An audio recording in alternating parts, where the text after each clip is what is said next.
Добро вечер, добро дојдовте во вестите на Канал УС. Врнежите од дожд и снег што паднаа пред и за време на велигденските празници ја подобрија состојбата во хидросистемот Брегалница. Сепак, водата во десниот магистрален канал не е пуштена, затоа што дел од земјоделските површини се уште не се подготвени за сеидба на оризот. Околу 1,5 милион метри кубни дневно вода во просек дотекуваат во акумулацијата Калиманци, со што драстично се подобри нејзината хидролошка состојба. Интензивните врнежи во Кочанско и поширокиот регион, каде наврнаа околу 40 литри на метар квадратен, придонесоа речните корита да се наполнат, а нивото на акумулирана вода да порасне. Последните неколку дена, дојде до нагло зголемување на дотокот во акумулацијата Калиманци.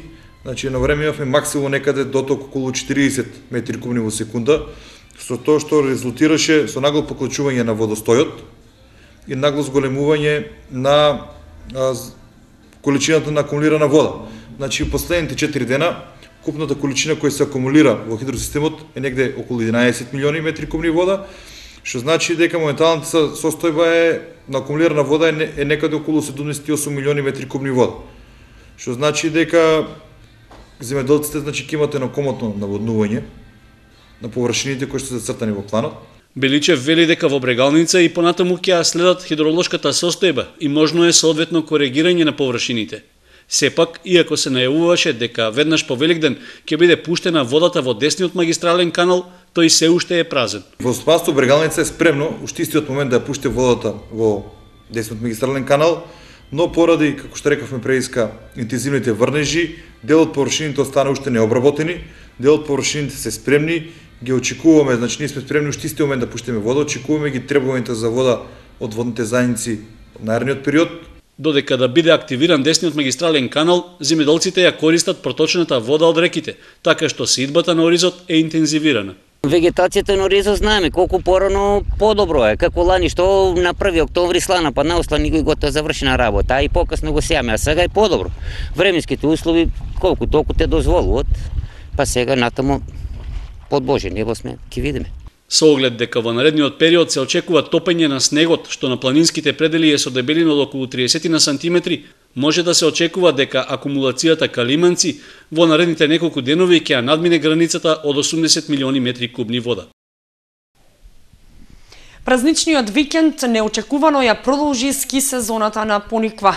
Тоа можеби беше и последна шанса за љубителите на скијањето. Екипа на Македонија пат беше принудена да интервенира на пат од Кони до Пониква во текот на 3 дена за време на продолжениот викенд и нешто претходно. Во четврток, петок и сабота се чистеа остатоците на снег од коловозот. Врнежите се задржуваа на делницата од Шумската кукичка до вравот на туристичкиот центар. Висината на снежната покривка на Пониква се движеше од 20 до 30 сантиметри. Снегот се растопуваше со сол и песок, што вработените во Македонија пат го црпеа од складот во дворот на подружницата, каде остана речиси во текот на целата активна зимска сезона. Снегот викендов беше можеби и последната шанса за љубителите на скијањето. Временските услови во деновите што предстојат се нешто поповолни, а очекуваните врнежи ќе бидат претежно од дожд. Голем дел од граѓаните празничниот викенд го искористија и за посета на туристичките центри во соседството, најмногу во Бугарија и Грција. Оценката за зимската сезона на Пониква од страна на туристичките работници беше дадена претходно. Тие истакнаа предноста со ниските цени и новите вложувања кои се уште се на почеток. По забележителен напредок во полето на туризмот се очекува следните денови кога ќе се регулира паркирањето и ќе отпочне градбата на новите објекти, а ќе се реализираат и други посетни инфраструктурни заводи.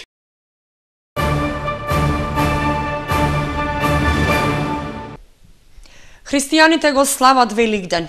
Изминатите денови Кочанскиот храм Свети Великомаченик Ѓорги беше препун со верници кои присуствуваа на литургиите по повод најголемиот христијански празник. Службите во Кочанскиот храм започнаа од Велики четврток, кога се читаа часови на 12 страдални евангелија и се отслужи вечерна со Василиева литургија. На Велики петок, или кај народот познат како Распети петок, се читаа царски часови, се отслужи вечерна со полагање на светата плаштаница, утрена со статии и оплакување на Исус Христос. На Велика сабота се служеше вечерна со Василиева литургија и полунокница со биење на камбаните. Врнежливото време не ги предомисли верниците и годинава се собраа во храмот заеднички да го дочекаат Христовото воскресение. Во Кочани помина очекувано со голем број на верници, со празнични богослуженија, торжествени, радосни, бидејќи овие денови се денови на радост кога што Христос воскресне, а се случи големото чудо воскреснувањето кое што за спасение на сите луѓе. Голем број на верници го посетија храмот, но поради дождот и временските неприлики не се задржува многу и имаше впечаток дека не беше како претходните години толку радосно со сонцето, со сите тие работи, но бидејќи човековата душа по природа е боголика и копне да биде во заедница со Бога, голем број, а дури слободно можеме да кажеме дека многу поголеми од претходните години дојде во храмот и се поклони на Светата плаштаница. На самиот ден Великден во неделата се отслужи златоустова литургија со читање на Светото Евангелие на разни јазици. На вториот ден Великден се отслужи архиерејска воскресенска литургија на која чиноначалствуваше митрополитот Брегалнички Иларион, кој неверниците им го честита празникот над празниците Воскресението Христово. За наша најголема радост на свештенството имаше исто така поголем број од претходните години на луѓето што пристапија кон Светиот Путир, односно со пост, со молитва, со воздржување се подготвувале да го примат телото и крвта Христови. На третиот ден Великден се отслужи утрена со златоустова литургија и празнична вечерна. Од Кочанскиот храм Свети Великомачени Ѓорги најавуваат служење златоустова литургија и водосвет на 25 април, кога се празнува празникот Источен петок Балаклија. На овој ден голем број верници се очекуваат и на манастирот Добра вода во Оризари, каде се планира голем црковно народен собир. Општинската организација на СДСМ од Кочани организираше пресконференција на која главна тема беше трендот на затворање на трговските и други дуќани во градот. Според кандидатот за пратеник Миле Андонов, тоа е резултат на лошите политики на актуелната власт, при што представи и дел од изборната програма на неговата партија, со кои се најавува подобрување на условите за живот на граѓаните. Развиената трговска мрежа, што беше синоним за успешно работење во Кочани, веќе не го прави препознатлив градот во источниот регион. Пред 5-6 години не можеше да се најде слободен простор за отворање нови дуќани, а муштериите ги полнеа касите на дуќанџиите. Тоа беше убаво време за секого, и за муштериите и за дуќанџиите, а денес сликата е поинаква, рече кандидатот за пратеник од СДСМ Миле Андонов на пресконференцијата што се одржа на еден од мостовите во централното градско подрачје. Еве со младите дечки ги избројевме од Савајле, вкупно 110 слободни деловни простори за издавање на дуќани. Тоа ги опфаќа улицата лево и десно од Кочанската река, Димитар Влахов или популарно за кочанци наречено Стришени, трговскиот центар, А и Б блок, шопинг центарот и пазаришето. Вкупно 110. Денес Кочани е празен град. Секој втор дуќан е за издавање. Со месеци стои дека дуќанот се издава. За ова единствено виновни се ВМРО ДПМН затоа што се доктитирате и со драконското големини казни и глоби спрема граѓаните предизвикаа колапс во кочанската економија и лошите услови за бизнис и живеачки за секој млад човек во нашиот град. Ваквата состојба, според Андонов, придонела да расте бројот на младите кои го напуштаат градот. Над 4000, точно над 4000 млади кочанчани се имат иселени од нашиот град овие 4 или 5 години наназад, се отидени во странство на печалба за да успеат со корка леп ги прехранат своите фамилии. Ќе констатираме дека време е за почеток и за промени. Кандидатот за пратеник на социјалдемократите од Кочани спомена дел од програмските решенија што ги нуди неговата партија за подобрување на состојбите. Прво, опомена па казна, а казните ќе бидат најмалку преполовени од сегашните. Намалувањето на персоналниот данок од 10 на 9%, поврат на персоналецот за секој кој има примања до 12.000 денари месечно, или тоа на годишно ниво за секој еден граѓанин со такви примања месечни, минимални по 12.000 денари, ќе изнесува некаде од 4 до 5.000 денари поврат. 15% нова мерка поврат на платениот данок на додадена вредност за секој граѓаник. Не на лотарија, како што прават ВМРО ДПМН, туку буквално за секој граѓанин. Андонов рече дека во изборната програма на СДСМ е предвидено персонален данок да не плаќаат земјоделците, собирачите на отпад, собирачите на лековити билки и печорки. Повторно да се воведе дневната тарифа за ефтина струја, пензиите да се усогласуваат на секои 3 месеци според трошоците за живот, субвенции за вработување на младите до 29 години, 30% ослободување од данокот за добивка за вложување во спортот, образованието, науката и културата, укинување на екстерното тестирање и многу други мерки. Ова се 20 од стотиците мерки со кои ќе ги започнеме заедно промените за нов почеток. А почетокот започнува од ден. Затоа, вашиот глас на 27 сега нека биде за ден, за промените и за новиот почеток. Локалната самоуправа и годинава се подготвува за прскање против комарците, за што планира да потроши околу 20.000 евра. Јавниот тендер за извршување на услугата за дезинсекција е веќе објавен и до крајот на овој месец треба да биде избрана фирмата што ќе ја спроведе. Над 1.100.000 денари планира да потроши општина Кочани за овогодишната трета поред кампања за прскање против комарците. Сумата е слична на минатогодишната, а парите се обезбедени од локалниот буџет, претходно планирани во програмата за здравствена заштита. Општинската администрација веќе го објави јавниот тендер за избор на фирма што треба да ја изврши услугата, како и да ги набави потребните хемиски средства, односно инсектицид и ларвицид, одобрени од Бирото за лекови, а кои се дозволени за третирање против комарците. Од локалната самоуправа планираат акцијата да се реализира според однапред подготвен план, а во координација со соседните општини во регионот, заради поголема ефикасност од третманот, но и за намалување на трошоците. Исто како и лани, и годинава се планира освен терестријално, односно од земја, да има и авионско прскање.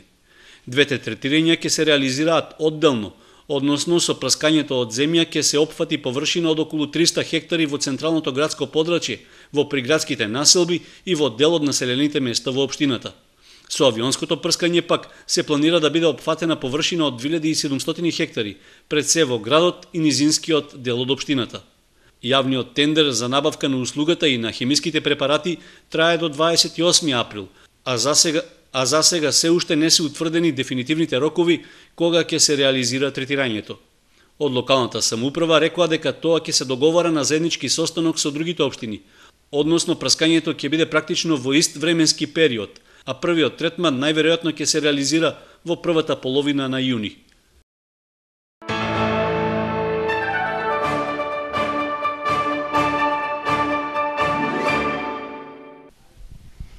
Институциите и издруженијата во заедничка борба против бубрежните болести и диабетот. Во акцијата на изработка на флаери, советувања и предавања се вклучи и Кочанскиот фонд за здравство. Фондот за здравствено осигурување подрачна единица Кочани во соработка со Сдруженијето на приватни лекари на Македонија, Сдруженијето на бубрежно болни нефрон и Универзитетската клиника за нефрологија од Скопје во заеднички акции за превенција, рано откривање, диагноза, како и спречување на компликациите преку подобар третман на диабетот и болестите на бубрезите.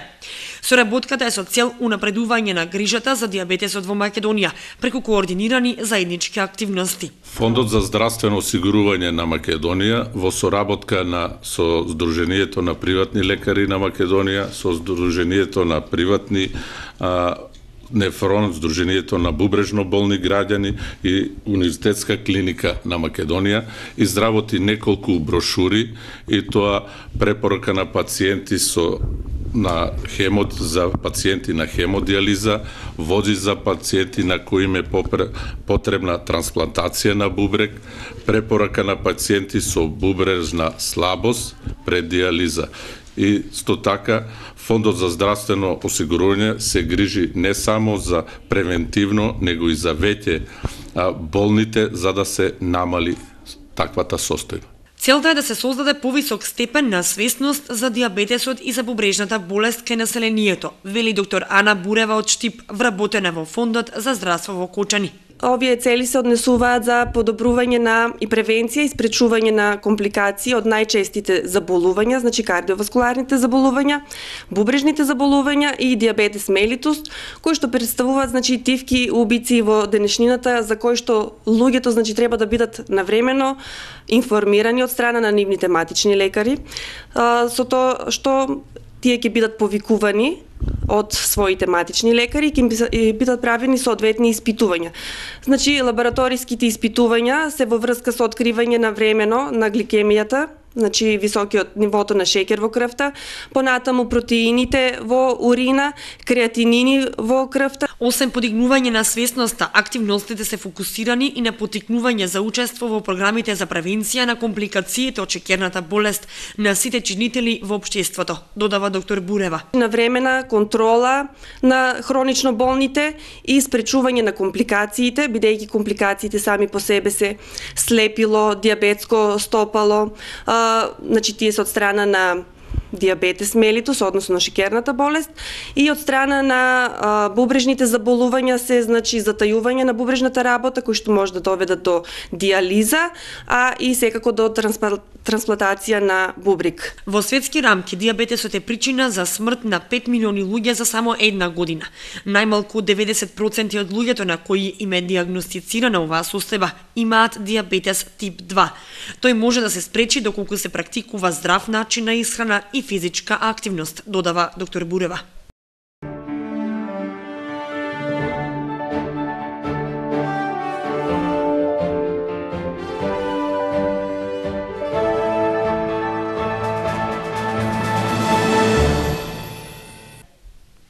Следуваат информациите од спортот. Во спортската сала во Основното училиште Никола Карев беше одржан првиот велигденски кошаркарски турнир.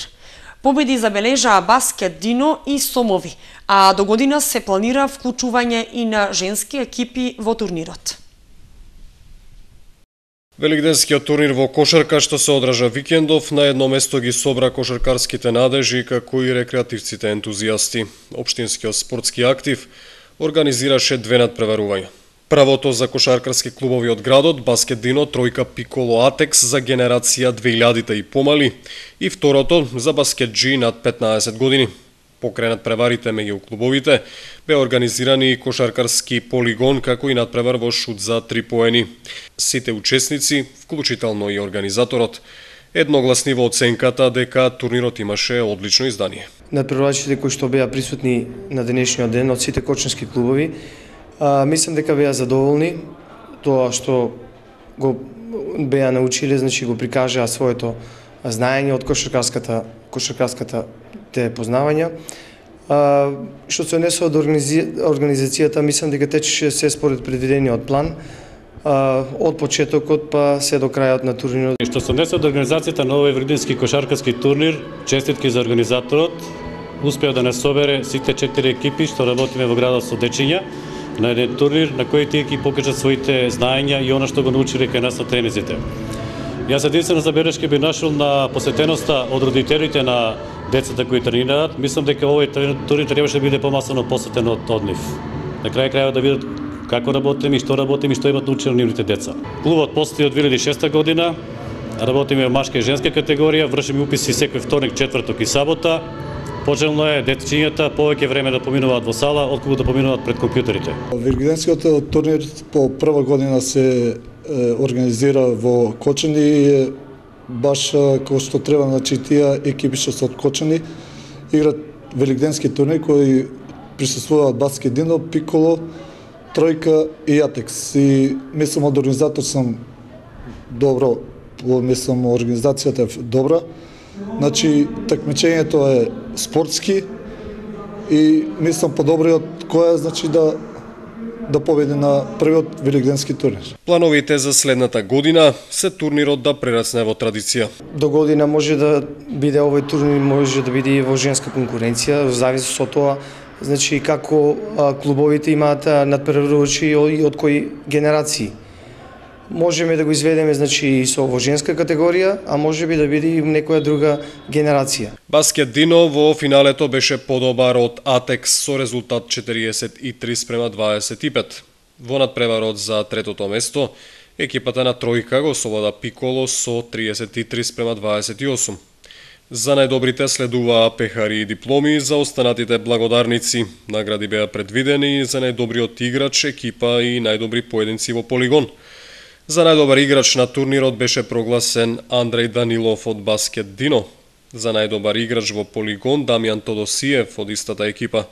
За најдобри млади кошаркари на турнирот беа прогласени Дино Лазарев од Баскет Дино и Васил Гаврилов од Атекс.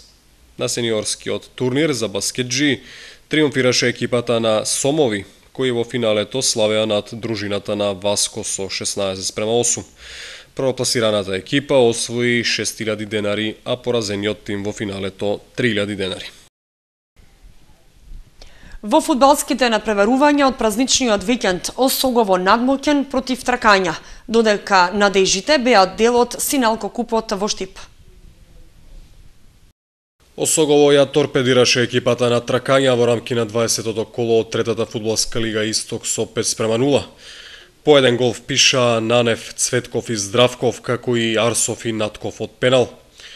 Поради немање услови за игра на стадионот Никола Мантов заради врнежите од дожд, во последен момент беше решено надпреварот да се одигра на фудбалското игралиште во Чешиново.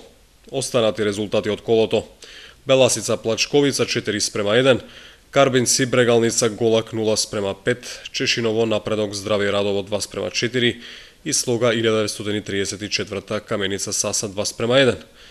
20-тото коло ќе биде комплетирано дури во текот на неделава, бидејќи два надпревари беа одложени поради великденските празници.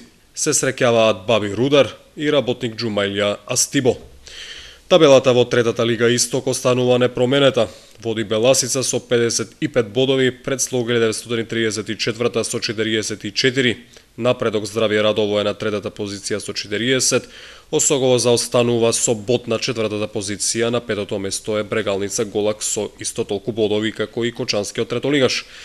Редовното коло во женската фудбалска лига беше одложено поради настапот на репрезентацијата во квалификациите. Викендов го одбележа уште едно фудбалско случување. Во Штип се одржа Синалко купот. Фудбал Старс беше единствен представник од Кочани со пријавени за учество екипи од две генерации 2003 и 2004 година, кои што не успеа да остварат забележителен резултат. Фудбалерите родени 2003 година во првото коло беа поразени од Академија Апостолов Пандев со 2:0, а во второто коло извојуваа победа над екипата на Бернабеу од Подгорица со резултат 2:0. Сепак беа запрени во третото коло со поразот од Фамос од 3:1, пошто следуваше уште еден пораз од Академија Пандев со 1:3. Подобро представување имаа фудбалерите на Фудбал Старс во генерација 2004. Во првото коло забележаа сигурна победа над Слога 1934 со 4:1, додека во второто коло кочанските фудбалери беа подобри од Борец Јуниор со 4:2. А во третото коло и ним им се испречи Академија Апостолов Пандев, од која загубија со 1:0.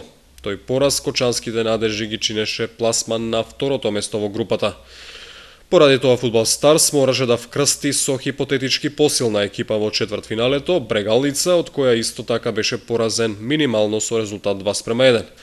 На турнирот настапија екипи од Македонија, Србија и Црнагора, а надпреварите ги следеше новиот спортски директор на ФК Вардар, Ѓоко Хаджиевски.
Ги следевте вестите на Канал 8. Ви благодариме што бевте со нас. Довидување.